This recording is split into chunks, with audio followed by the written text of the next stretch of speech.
Matthieu 7, 7 à 8. Nous lisons au nom de Jésus. Demandez et l'on vous donnera. Cherchez et vous trouverez. Frappez et l'on vous ouvrira. Car quiconque demande reçoit. Celui qui cherche trouve. Et l'on ouvre à celui qui frappe. Amen. Amen. Voilà, allez vous asseoir. C'est un passage connu de tout le monde. Même les plus païens connaissent également ces passages. Amen. Amen. Ce qui est important, ce n'est pas seulement de connaître le passage, mais de vivre le message, la révélation qui se trouve dans la parole de Dieu. J'aimerais ce matin parachever mon pasteur qui nous a, c'était je crois le mardi, qui nous avait vraiment emballé dans cette histoire ici.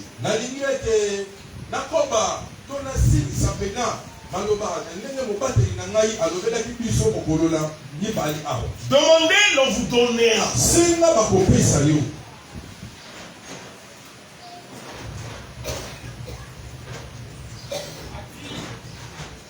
Cherchez, vous trouverez. Frappez et l'on vous ouvrira. Car quiconque demande reçoit. Celui qui cherche trouve. Et l'on ouvre à celui qui frappe. Voilà. Je t'attends de lire l'autre fois, il y a 3 déclarations importantes dans ce passage.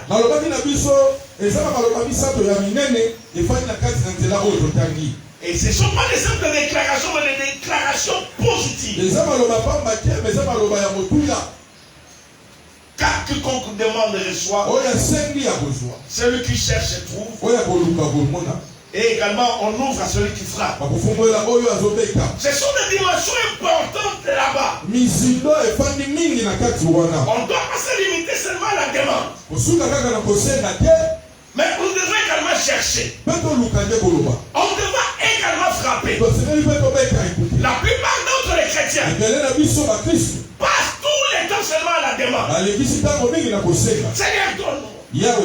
Donne-moi. Donne-moi. Mais ils ne vont pas plus loin. Ils ne frappent pas. Il faut aller dans toutes les 3 dimensions. Si vous voulez gagner dans ma vie, la puissance de la prière dans votre vie. Et mon pasteur nous disait quoi? Partout il y a la prière. À côté il y a l'exaucement. Alléluia. Amen.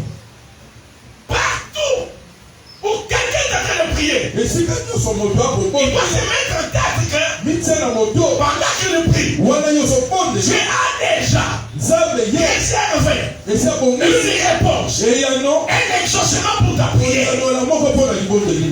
Alléluia. Amen.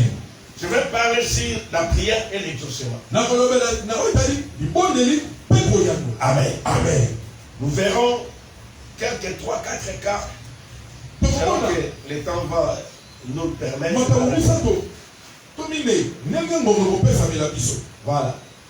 Là où on prie, j'étais en train de dire, partout où les gens se mettent à prier,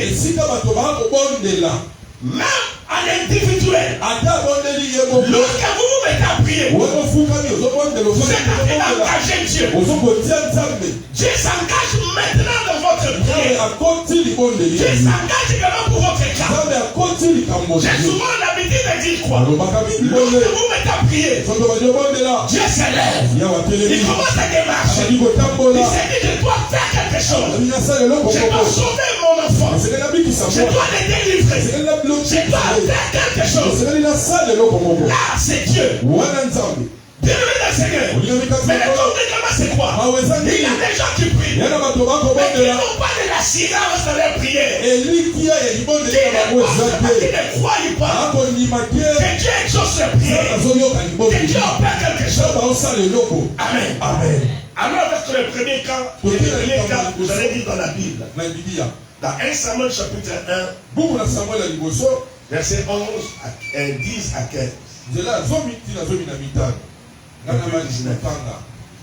1 Samuel 1, 10 à 15,19. Voilà. Et l'amertume dans l'âme, voilà.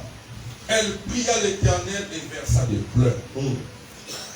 Elle fit un feu en disant, Éternel des armées, si tu daignes regarder l'affliction de ta servante, si tu te souviens de moi et n'oublie point ta servante, et si tu donnes à ta servante un enfant mâle, je le consacrerai à l'Éternel pour tous les jours de sa vie, et la joie ne passera point sur sa tête.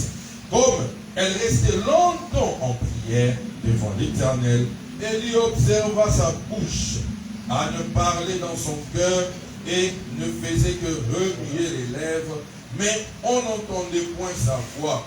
Elle y pensa qu'elle était ivre et lui dit, jusque à quand seras-tu dans l'ivresse? Fais passer ton vin. Anne répondit, non, mon Seigneur, je suis une femme qui souffre en son cœur, je n'ai bu ni vin, ni boisson enivrante, mais je répondais mon âme devant l'Éternel. Elkana connut Anne, sa femme, et l'Éternel se souvint d'elle. Amen. Amen. Voilà. Le premier exemple dans la Bible. Nous parlons encore ce matin de Anne. Cette femme qui a passé des moments de douleur, de difficulté dans son foyer. Pour le simple fait qu'elle était frappée de la stérilité. Et en cela, la Bible nous informe. Ça arrive à la mortifier. Ça arrive à l'injurier.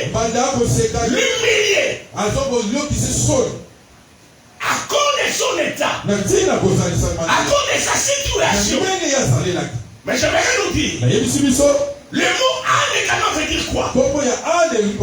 La faveur. La grâce. On ne combat pas celui qui a la grâce. On ne combat pas celui qui a la faveur de Dieu avec nous. Ça arrive à la combattre. Mais il ne savait pas la réalité. C'est ce que signifie Anne. C'est qu'elle représentait également son nom. Voilà. Un foyer troublé. Un foyer où il y avait des troubles chaque jour. Parce que, à cause de la présence de deux femmes, l'une qui a enfanté et l'autre dans la stérilité.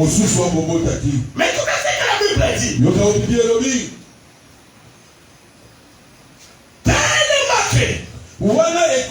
tellement que Anne était aimée par son mari. Et son mari, il donnait chaque fois lorsqu'il est parti dans le temple une double portion.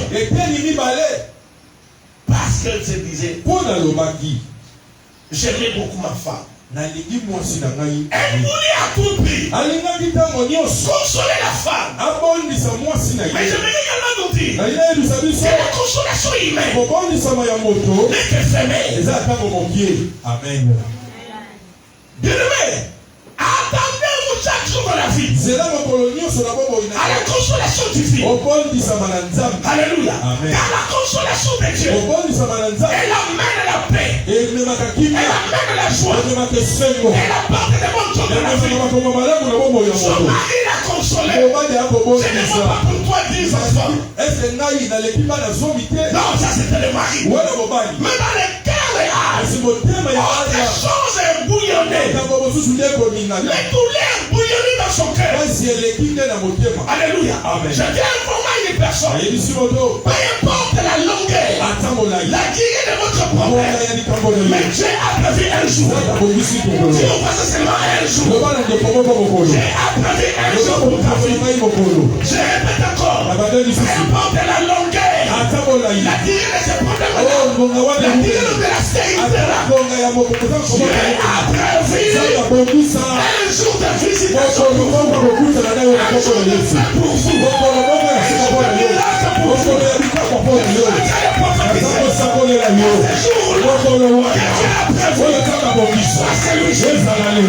Je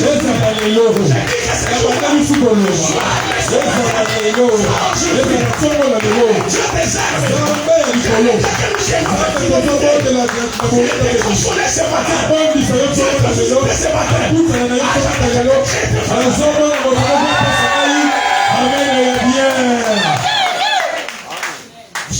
vous répondrez Amen.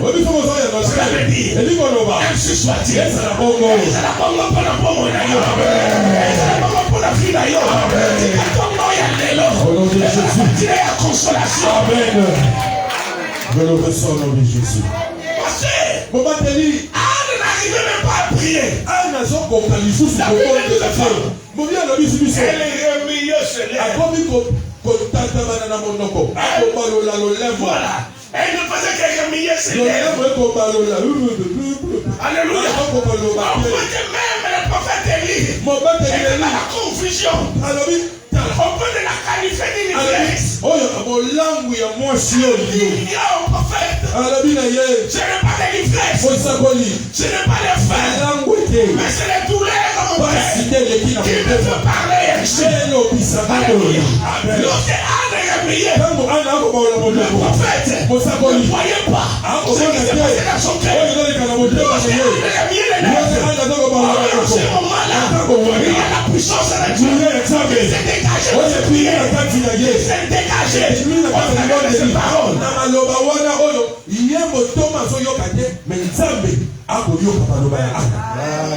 Amen. Alléluia. Amen. Alléluia. Amen. Voilà, elle s'est décidée un jour. Dites au voisin, la prière, comment c'est une décision. Amen, papa. Dites-le encore.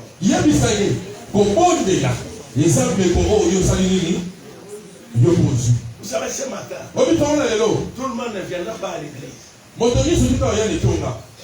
C'est à cause d'une décision. C'est une décision. Donc, la semaine prochaine. La prière, c'est une décision. Cela veut dire quoi? Écoutez bien, amis. Apprenez. En ce qui concerne la prière, de prendre des décisions. Alléluia. Amen. Car votre attitude changera. Votre attitude. Je répète encore. Votre attitude changera votre attitude. Votre façon de penser changera également. La manière éternelle va vous élever devant. Je dis à une personne, vous êtes également le fruit d'une décision. Décidez-vous à commencer à prier. Ne regardez pas seulement les problèmes, mais la décision de prier. Amen, papa. Prenez la décision. Maintenant, vous allez me dire que vous avez déjà lu ce passage. Ça, c'est pour écouter ce que moi, je dis j'attends quelqu'un dire Amen. Amen. Est-ce qu'on peut avancer? On peut encore avancer. Alléluia. Amen. Écoutez bien le nom du Seigneur.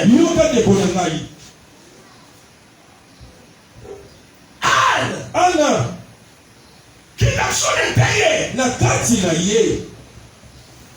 plein d'amertume, plein de douleur, mais il s'est décidé. Répète après la décision. Le banandeko, azui meko. Ozoyoka bien te. Tala. Yebisa ndeko, an azui nini, azui décision. La vie, elle est faite de décisions. Bongo yamotu. Evomi na mameko. Amen. Amen. Eza bongo. Ndeko yeka za décision. Pour pas que nous on anda kuna yote. Eza ndeko. Voilà poser décision. Décision. Pour une décision nous y pour la prière. Décision nous y pour la prière. Alléluia. Décision nous y pour la prière. Ah, mais c'est décidé. Ah, Zumeko.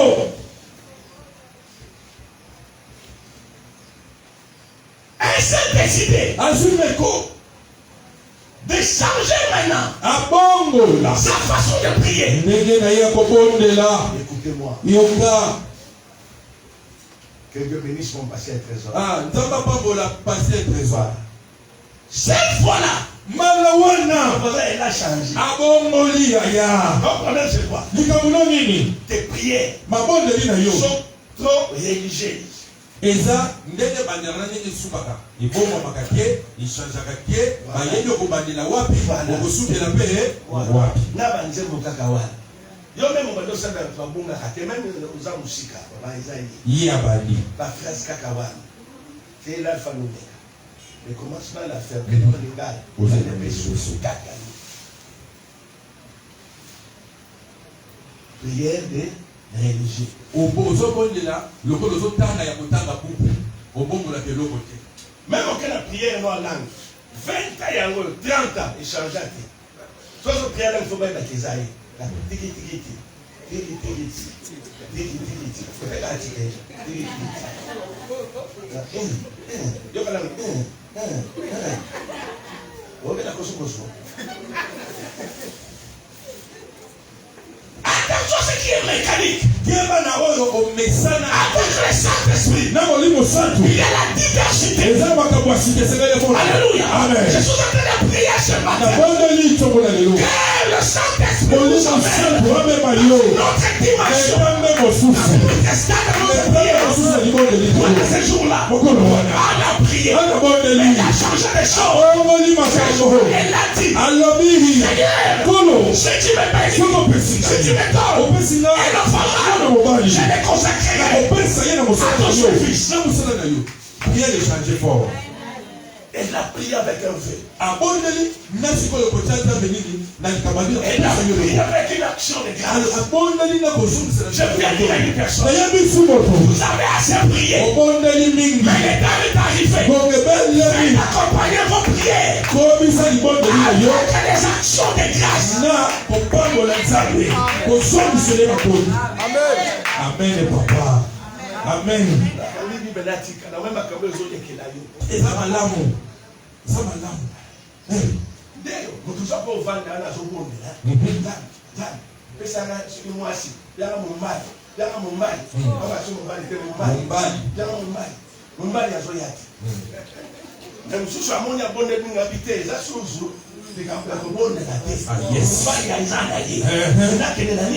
Action de grâce. Le temps de tomber l'eau. Et changer. Alléluia. Amen.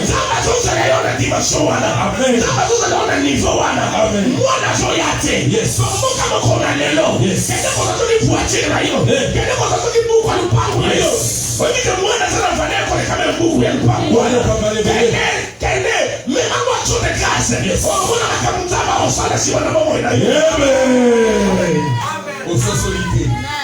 Yaya, action de grâce. Forme de prière. Ah, papa le bibo. Au bon délit. Mumbali asali nini? Mumbali azoyati. Obondeli. Malade wale sali nini? Ezokebeti. Obondeli. Bitumba famille esali nini? Esilate. Oso obondeli. Sikoyo change nini? Prière. Prière mususu. Esenga yo sikoyo nini? Oya na nini? Na likambo. Mais yaka sikoyo de tumbelo neleko eleki valeur ya bitumba na yo. Soko menye loko eleki valeur ya bitumba na yo. Olingo lingate. Zambe ya Ana. Amen. Betela zambe wala makoko. Betela zambe wala makoko.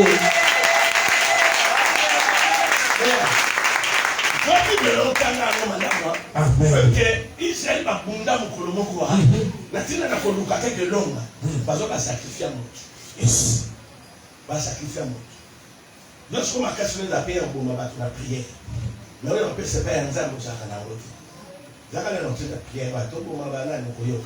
Pe on était bandé pour zo bon bando ki bazo ka faté. Laisse bazo ka ma casse ko le kala.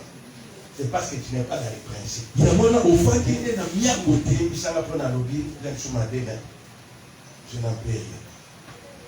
Dans les lobby.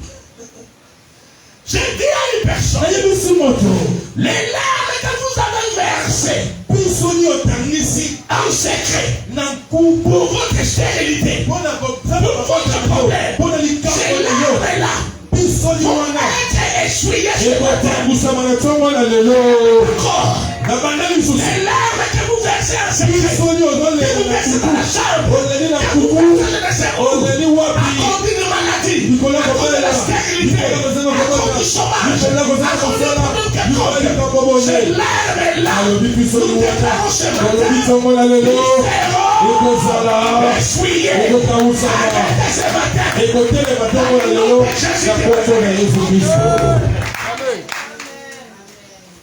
alléluia. Lorsque Anne a changé de méthode, alléluia. Amen. L'exaucement également, l'a embrassé. C'est le baptême. Quel exaucement embrasse un enfant dans ce monde. Embrasse une personne dans ce monde. La prière et l'exaucement marche ensemble. Marche ensemble. Attends-toi ce matin avant de quitter cette église et rentrer avec l'exaucement. Comment cela va arriver? Ça ne dépend pas de toi. Ça ne dépend pas de ton intelligence. Ça ne dépend pas de ta beauté. Ça ne dépend pas de tes biens. Mais l'exaucement dépend de celui qui t'a créé. Dépend de celui qui t'a empêché de créer. Reçois ton exaucement. Vous savez quel message chez nous? Les anglophones.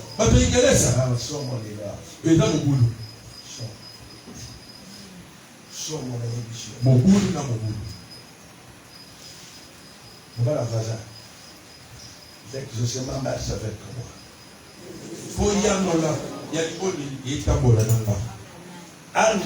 Anna, il est avec l'exaucement. De la même manière que tu es là, tu as l'exaucement avec toi. Tu as l'exaucement avec toi. Je vais te donner quelque chose qui peut peut-être te déranger, mais t'aider. Au monde, les lots, c'est à Kinshasa, dans le macabre, pas rien. Même ma frère, même ma maman. Au monde, nous parlons de Zambé. C'est un bon. N'a pas de Kinkita. C'est un bon. N'a pas de commerce. C'est un bon. N'a pas de voyager. Je donne-moi l'argent pour le commerce. Les porteurs abonnés, ensemble, à costume au lati, ça représente $700. Par contre, ça peut tout assez. Tout à $400. Pourquoi il a combien? 1100.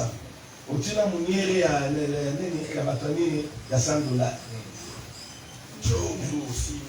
On dit qu'on se tamboule. Combien? On a on se tamboule à 1500. Dans autres mailles. Fondé. Bonjour, la Nzala.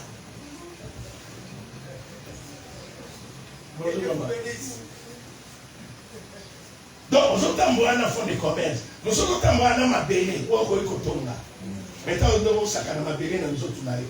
Pierre Kak. Yo Kakabalata. Nous voit ta convoite. Nous avons voit ta média capé. Faut la terre, ils ont du soumou. Ils ont bien. Mais ce qu'on a là, Kawana. Alléluia. Mais on a côté à Goliath, on a un problème. Les misages que sur la sagesse. C'est ça qui me chasse. Les gens perdent beaucoup ça caché. À ce qui est de la chair. Mais on a mon bien aimé. Les jours où je vis des phases comme ça, les propriétaires des bijoux, Mokolo, bisous, bisous. Non. Na mona batu baza. Donc, na yebite. On est dans un magasin dans Zoteka. Yemoko. Mais on est dans un dati na teko. Yo ko so ke bo mona bo ngangela. Yo ah. Ça non c'est que là on voit. Aux autres faire on fout na patron. Donc la patron yiwa. Au fond de pas na yemoko. Et non effacé. Motomoko ami longola. J'ai dit vraiment effacé. Ami longola. Mais dans la makamazo ça. Na combien son agneau se comme écoute dans l'hôpital et pas yiwa. Na ba chambre l'hôpital na kolia. Na immeuble OK na gare centrale. Voilà. Mais Kinshasa toli kaka. Faut pas mon il mativé. Kinshasa balingi ba mona. Ba sentir. Qu'il est l'eau. Dadinata. Qu'il est l'eau, te sauve. Et là, on dit nous sommes unis. Il est l'eau. Nimi sana. Ah, naina masura an oyo kota. Qu'il est l'eau. Alléluia. Amen. Mutuma zo zo mwa toni uke hein. Je suis révélé, papa. Ça va pas moi. Amen. La prière à l'exaucement marche de paix. Il faut dire que y a dans les étapes pour la question comme bon. Pas ça. Au moins, exemple la personne t'a dit ça. Tu as même l'exaucement pour ta vie. Yes. Tu peux vendre cet habit-là. Tu peux vendre les costumes là. Tu peux vendre le soulier là. Et tu t'engages dans un petit commerce où le Seigneur va te propulser tes mains. Au côté, on dit que l'eau vous a dans mon côté, car on y a aussi mis. On va dire que Moussala, wana et Fuluki, et Bambolio pour les caroyos Magatine. La prière. L'ipon de l'île. Marche ensemble avec l'exaucement. Demandez. C'est la prière. Il vous sera donné. C'est l'exaucement. Frappez. Va au fourreau la yo. C'est l'exaucement. Celui qui cherche se trouve. Marche ensemble. Et Yamo, et d'autres pour les Sicamo. Et voilà bien aimé. Parce qu'Anne avait compris cela. Anna Sosola qui Yamo. Quelque temps après, Bongamokia, Dieu avait exaucé sa prière. Zamayano du bon délit. Dieu lui a visité exactement. Zamé a Koutanidaye. Ah non, non. Voilà. C'est la pression de sa prière. Voilà, Elle avait demandé un enfant. à ce moment là, La moi c'est bien Mouba. Nous avons appelé ça ce qu'on a l'année. Il y a moi c'est. Voilà. Exactement comme elle avait demandé. Dieu lui a donné également un enfant. Alléluia. Amen. Soyez maintenant précis dans vos prières. Oh, Zala Nantela, Nakata Libon de Nayo. C'est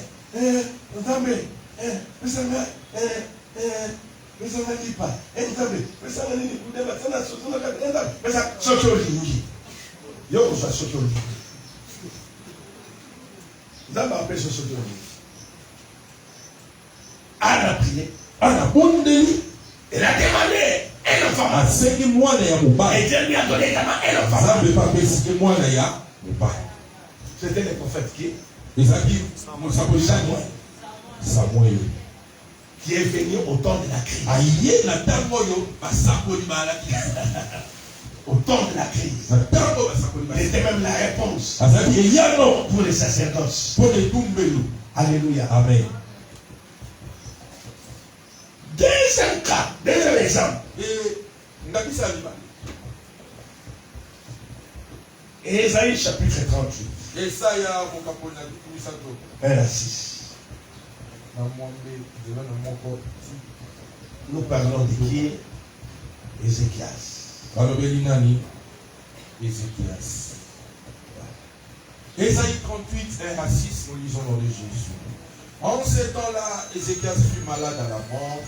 Le prophète Ésaïe, fils d'Amon, vint auprès de lui et lui dit: ainsi parle l'Éternel, donne désordre à ta maison, car tu vas mourir et tu ne vivras. Ézéchias tourna son visage contre le mur et fit cette prière à l'Éternel. Ô Éternel, souviens-toi que j'ai marché devant ta face avec fidélité et intégrité de cœur, et que je fais ce qui est bien à tes yeux. Et Ézéchias répondit: d'abondantes larmes. Et la parole de l'Éternel fut adressée à Ésaïe en ce mot. Va et dis à Ézéchias, ainsi parle l'Éternel, le Dieu de David, ton père, j'ai entendu ta prière, j'ai vu tes larmes. Voici, j'ajouterai à tes jours 15 années. Je te délivrerai, toi et cette ville, de la main du roi d'Assyrie, et je protégerai cette ville. Amen. Amen. Voilà. Nous arrivons avec M. Ézéchias. Et pas M. Ézéchias. Il souffrait de l'ulcère.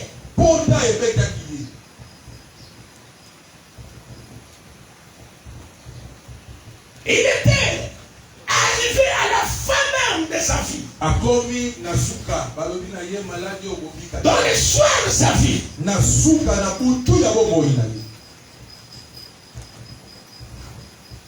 Quelqu'un qui est malade. Vous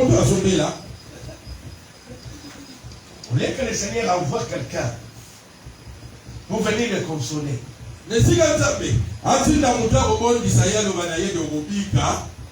Mais écoutez les messages. Il y a des testaments. Écrit la dernière lettre. Car tu ne vivras pas. Tu mourras. Amen. Amen. Qui aime la mort ici? Donne-moi le mot.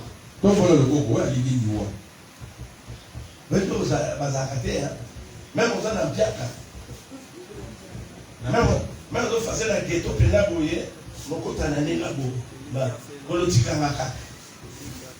parce qu'on ne sait jamais. Écoutez, Dieu a envoyé Esaïe,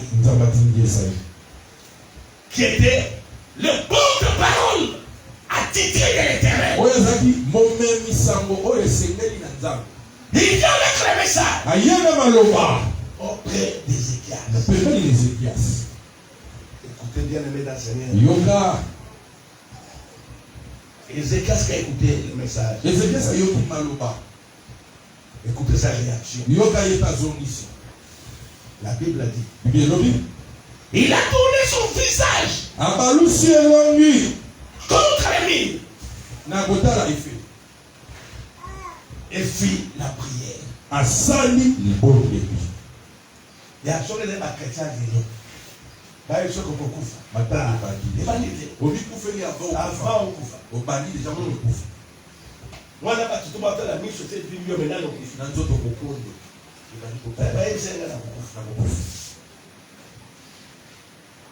bien aimé, apprenez à garder l'attitude positive. Soit à n'importe quel message.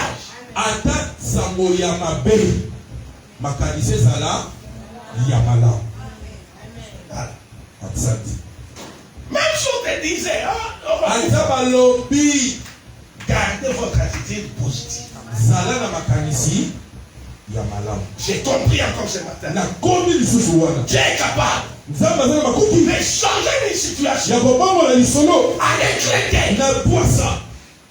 Dans quelques secondes, Dieu est capable de changer votre situation.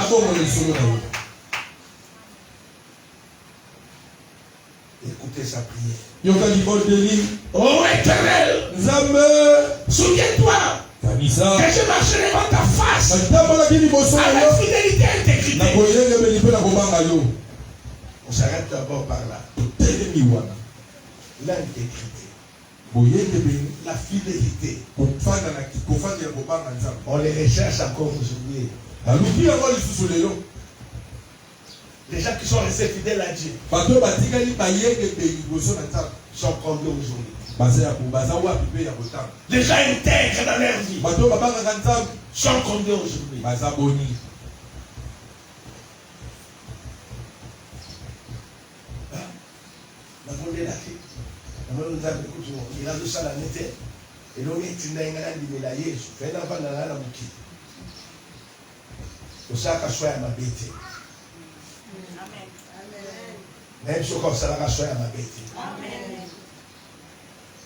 Écoutez, nous avons une leçon ici. Hein. Nous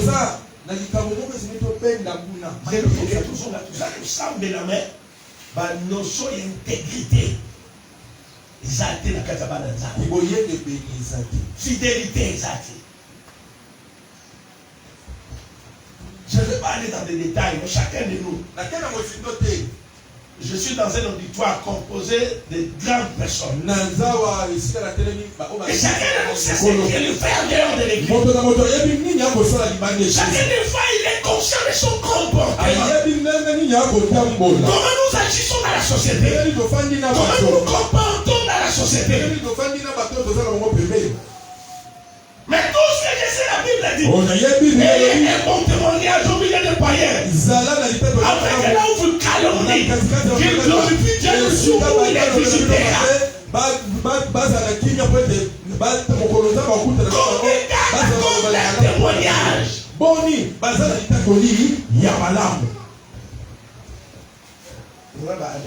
Celui qui n'est pas dans le bino, totali kombo na yo, ozaka selma tsanduki.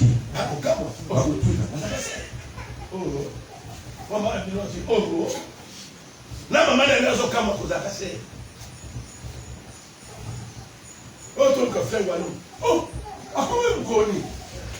Donc, wala na karatete na bino ba bazo kama. Yerusalem ko dezo kama yo. Yerusalem ko kama e bongo Samarie na beximité. Oh, sukawa. C'est ça. Yango wana yo. Il est oublié qu'il est là. Et là, vous avez mabiso, il est là. Tout ce qui s'est passé de l'autre côté. Nous voulons également ne pas amener cela à l'église. De par notre comportement. Notre façon d'agir, notre façon de nous habiller, notre façon de faire des choses. De faire des rien de païens.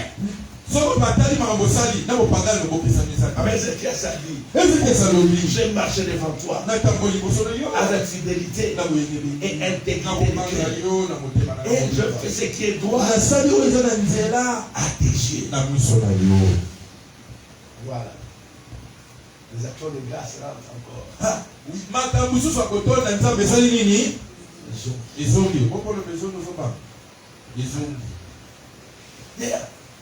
Nous sommes en habitation pour manger tout le monde. Non mais kanisanga kanis koda so nkutu yo kamgongo ka butwa ndelo kola tuna yo yo na kaniselo na nini yo. Kola ko be amutu moko be dola na propagande. So meka bien nda be kanisanga. Nda yo naka tuna masanga naka tuna bizangwa mena kilomba. Force. Meka prière wala yo. Le lokoya nzambe kanisanga mais ngambo eza sikoyo akanisa yo na nini meka na buto ko yo ko na ba obenga na buto bia ko ya na 6 heures nzambe kanisanga yo ndaba ko kanisa na bizali ozana ngwa ya ko kime église ya ko liaka ba dimwe soko oteki zo lupango ne dimbo ke nzamba ke na kanisa Dieu sera dans un moment des camarades de la quartier. Regarde ici, c'est là. Dieu m'a tout. La quartier n'a pas de pas de choses. Écoutez les secrets. Ézéchias a prié. Ézéchias a monté. Mais voilà ce qu'il a utilisé comme parole. Ézéchias. Il a utilisé l'approche de ce verset-là. Ésaïe chapitre 43, verset 26. Il a une mémoire. Plaidons ensemble. Et parle toi-même pour te justifier. Alléluia. Amen. Ézéchias a réveillé. Il a réveillé Dieu. Ézéchias, il a réveillé Dieu. Réveille ma mémoire. Dieu a une mémoire. La mémoire de Dieu. Je compare cela à son testament. Alléluia. Amen. À son testament. Qui est sa parole. Il réveille la mémoire de Dieu. Alléluia. C'est là le problème à l'église aujourd'hui. Les gens prient. Sans réveiller la mémoire de Dieu. Les gens prient. Et ils ne connaissent pas la mémoire de Dieu. Alléluia. Il y a un moment qui a prière dans yo. Dans Zambé. Nous sommes dans la tête. Natika anga moko mwa liboso. Donc la tulo ya liba dazawa. Kota Zambé. Moninda ku natika anga moko. Mubaya salaka te. Bande kopi baya ka usunga bisoka. Kola zo tuna yo ha. Okolo. Na baba na baki papa ngote kola zo tuna yo. Mo batinda ki obota bango. Kusakana kolo te na baki.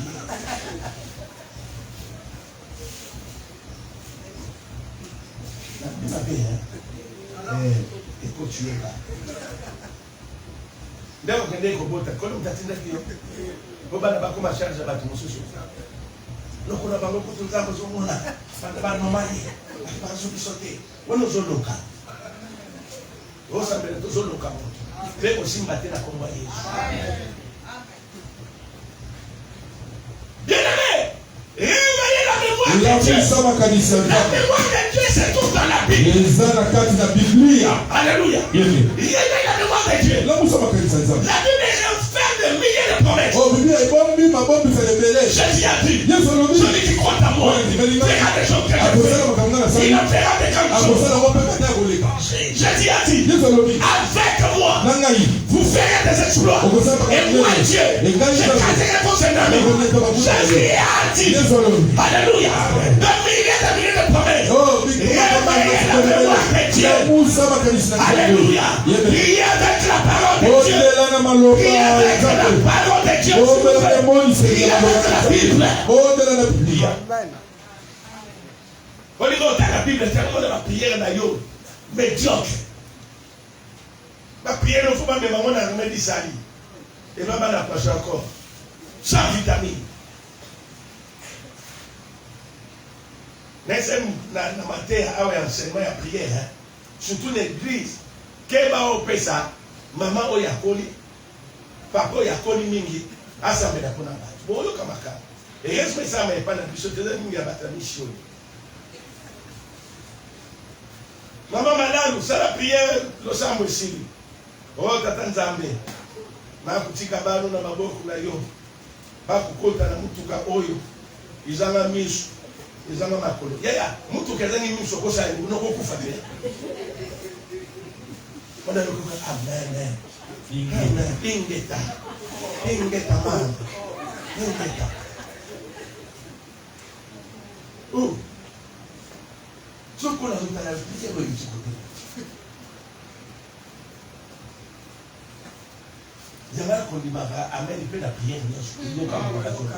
Voilà.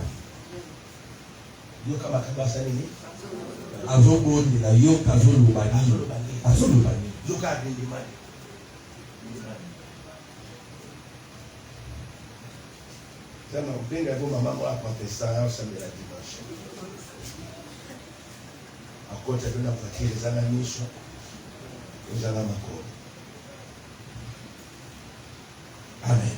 Amen. Déjà dit, en prenant les cas et puis nous terminons. Un chapitre 18. Je ne vais pas donner la conclusion de Ézéchias. Non.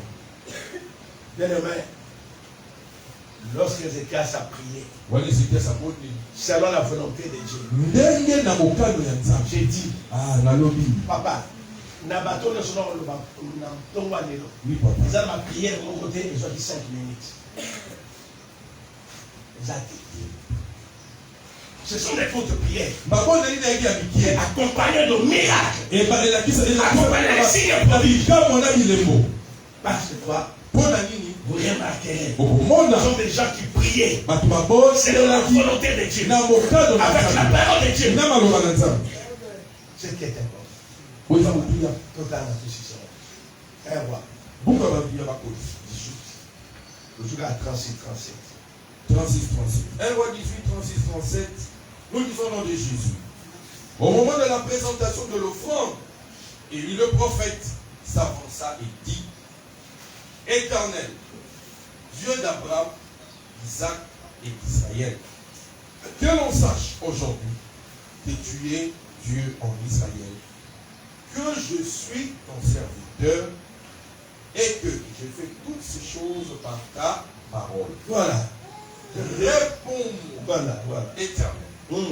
Réponds-moi afin que ce peuple reconnaisse que c'est toi, Éternel, qui est Dieu et que c'est toi qui ramène leur cœur.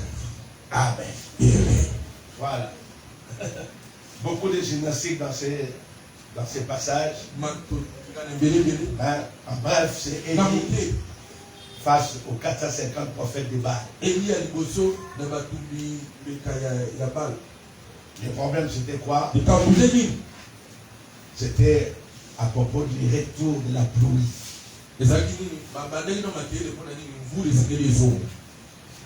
Je dis à une personne, avant de clore le message d'aujourd'hui, rentre totalement les deux pieds dans la maison de l'Éternel. S'il vous plaît. Je veux faire de grandes choses pour vous et au travers de vous. Élie n'est pas allé par quatre chemins. Il a pris à la précision. Éternel. Quel est notre sage? Quand tu es Dieu. Et que moi, Élie, je suis ton serviteur. Fini. Et le fait te descendit. Amen. Je suis en train de voir et de croire. La prière des membres de l'église de ce matin fera descendre le feu. Il aura le feu ce matin.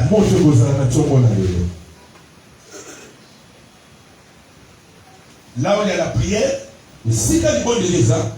il y a l'exaucement. Jean 11, 41.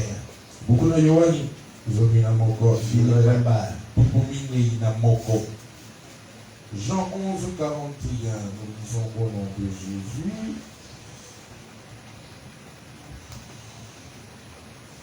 Ils ôtèrent donc la pierre et Jésus levant les yeux en haut et dit, Père, je te rends grâce de ce que tu m'as exaucé. Amen. Amen. Pour moi, je savais que tu m'exauces. Toujours. Mais j'ai parlé. Voilà. À cause de la foule. Voilà, qui m'entoure. Voilà. Afin qu'ils croient que c'est toi qui m'as envoyé. L'exaucement. Goyanola. Marche de paix. Les autres avec la prière. Là où il y a la prière, il y a l'exaucement. Vendredi, les pasteurs qui avaient prêché avaient exploité ces passages. De la décomposition à la récomposition. Jésus a prié tout simplement contre la foule. À cause de la foule. Lui, il avait, il savait que son père l'avait déjà exaucé. Mais à cause de la foule.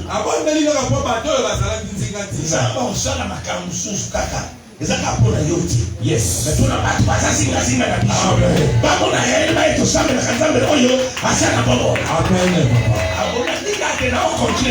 Yes. Certaines choses, Dieu va opérer cela. Pas seulement contre vous, mais contre des gens qui nous entoure, appelle ça un véritable Dieu. Destiné. Viens Dieu dans la destinée. Est-ce que quelqu'un ce matin croit à l'exaucement?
Le soleil va s'arrêter. La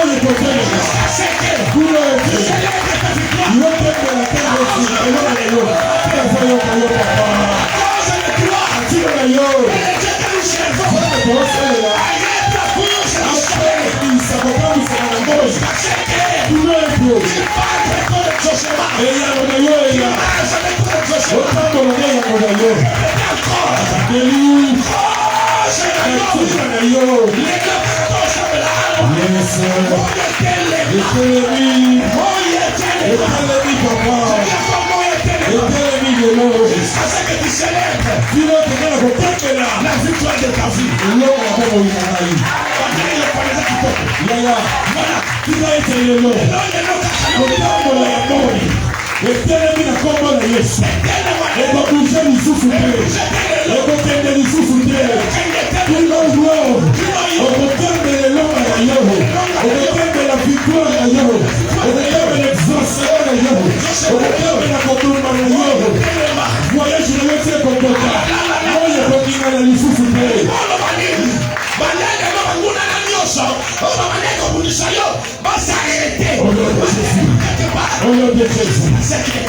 Toi tu entres en possession de ta bénédiction. Ce matin, que mon Dieu vous fasse du bien. Que mon Dieu vous bénisse. Que mon Dieu apparemment le collecte.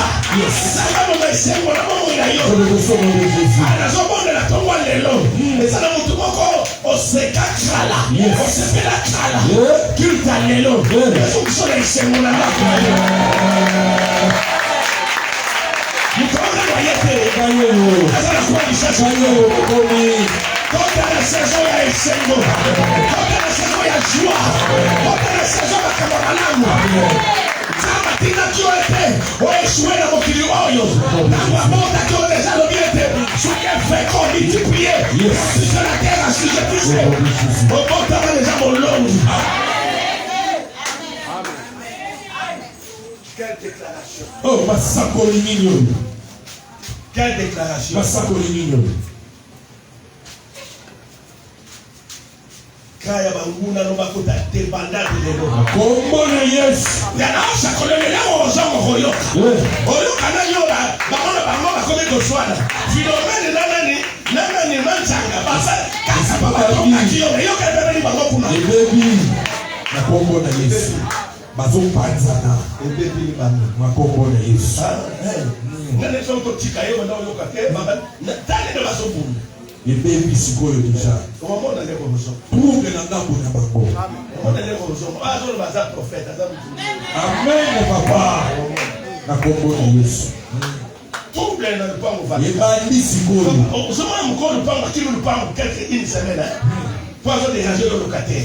Akili sikoyo. Akili.